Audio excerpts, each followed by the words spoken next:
Hello friends, in our previous discussion of vibration, we have discussed about the overdamped system and critical damped system. Today we will discuss underdamped vibration system. As we know that the auxiliary equation for damped vibration system is given by this is our auxiliary equation for a damped vibration system, and the solution of this equation, auxiliary equations, or the roots of these equations are plus minus under root of c by 2m whole square minus k by m.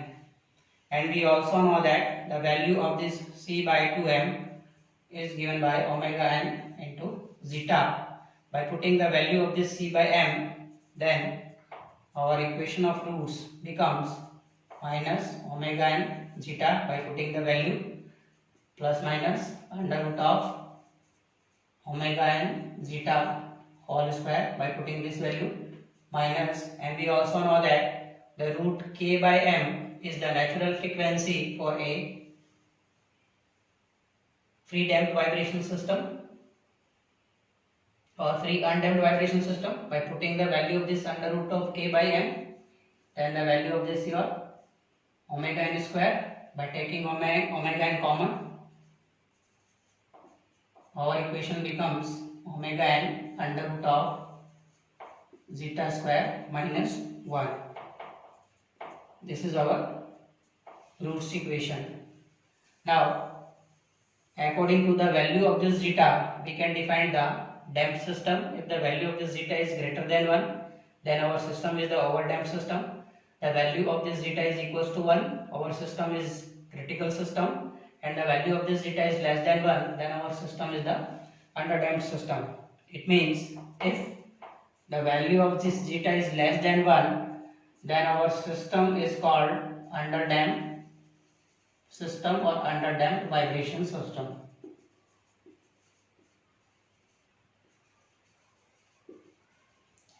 For the value of this zeta is equals to less than 1, if we are putting the value of this zeta less than 1, then this term may be a negative value. That's why rearranging this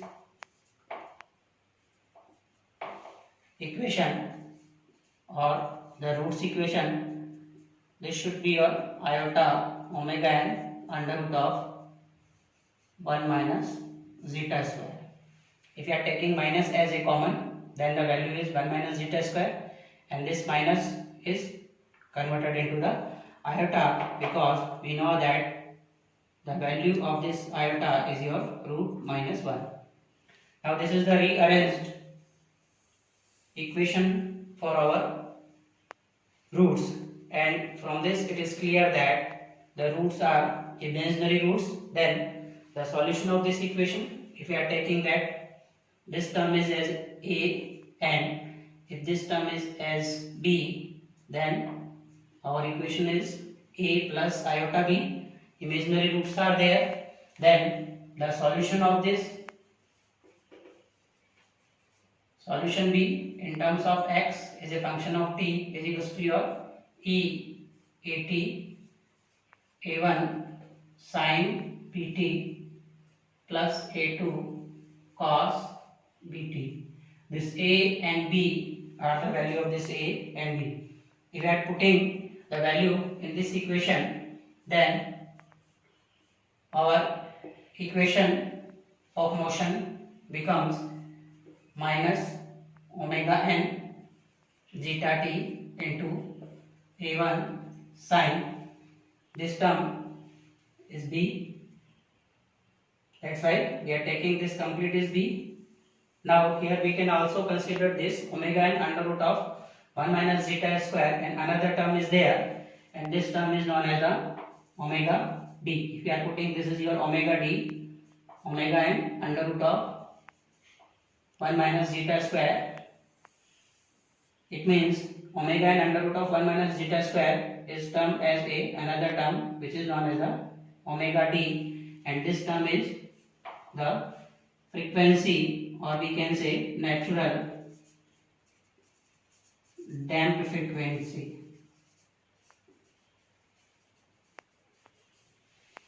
We are considering this omega in omega n is the natural undamped frequency, but this omega d is your natural damped frequency. It means this is a relationship between natural damped frequency and natural undamped frequency. Very important equation. That's why this b is your omega d. By putting the value in this equation, we can say omega d t plus a2 into cos omega d t.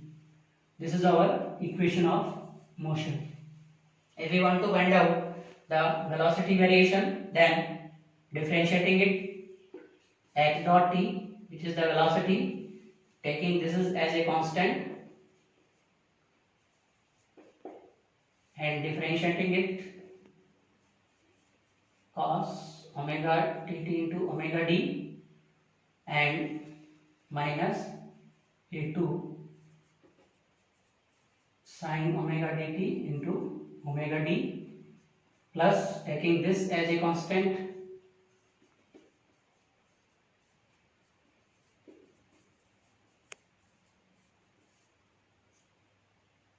and differentiating it,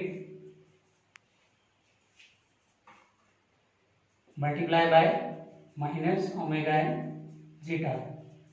This is our velocity equation. We can find out the value of these constants a1 and a2 by putting the boundary conditions, and if we are considering that the boundary conditions are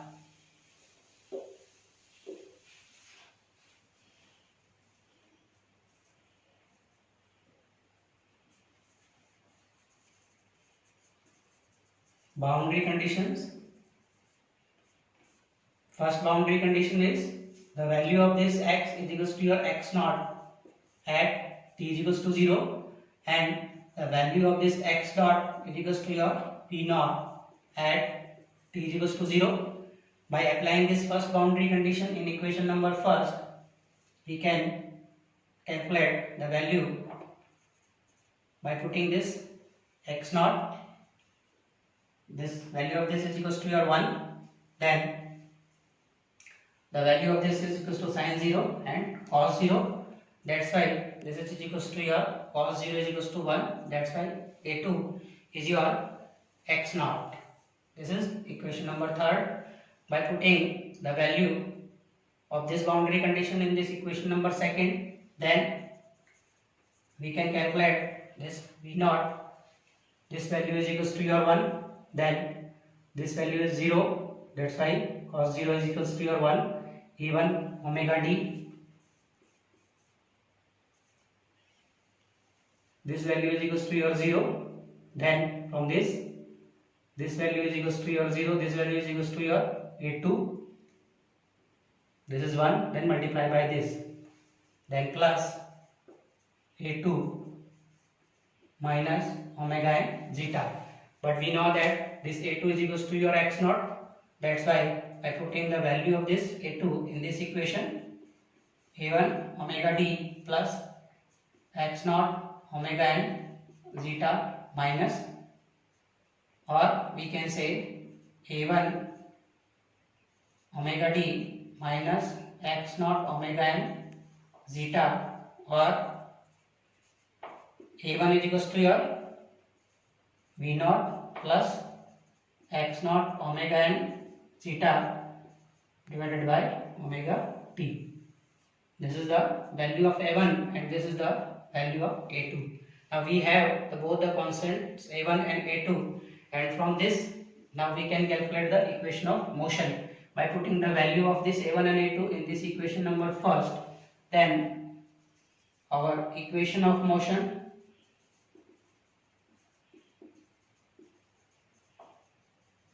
becomes, from this equation number first, equation of motion is equals to your, by putting the value of this a1, this is your a1 v naught plus x naught omega and zeta omega d multiply by sin omega dt plus the value of this a2, which is your x naught cos omega dt. This is the final equation of motion. If we are considering this is equals to 3, this is equals to 4, then this equation number 5 is the final equation of motion. And from this equation of motion, if we want to plot a graph, then if we are plotting a graph from this equation, then we know that from this equation number 5, it is clear that this graph is in exponential limits, and then it is a simple harmonic in nature. That's why if we are plotting a graph, then this is the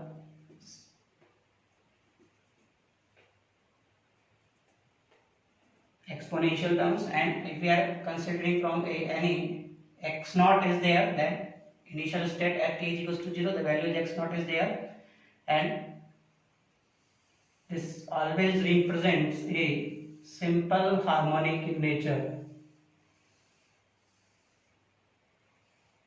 This is our graph. We know that this is in terms of a simple harmonic in nature, and this term is your x naught, and this is your xt in terms of, and this is your t. And from this graph it is clear that if we are considering these 2 points, then this is also known as a time period, and we know that the time period is always given by 1 upon frequency, and we know that the frequency is always omega is equals to 2 pi f. That's why the f is equals to your omega upon 2 pi.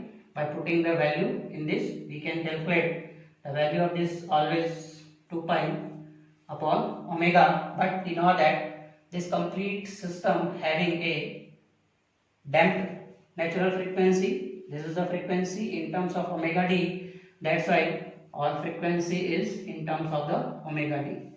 This is the time period for this underdamped system. For our calculation, we require this time period, and also a further equation for this. We have discussed that omega d, and this omega d is also important, omega n under root of 1 minus zeta square. This term is, by the help of this term, we can calculate.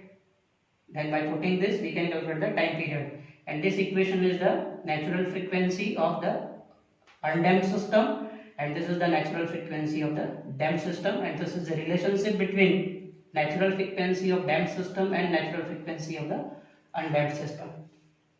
Thank you, friends.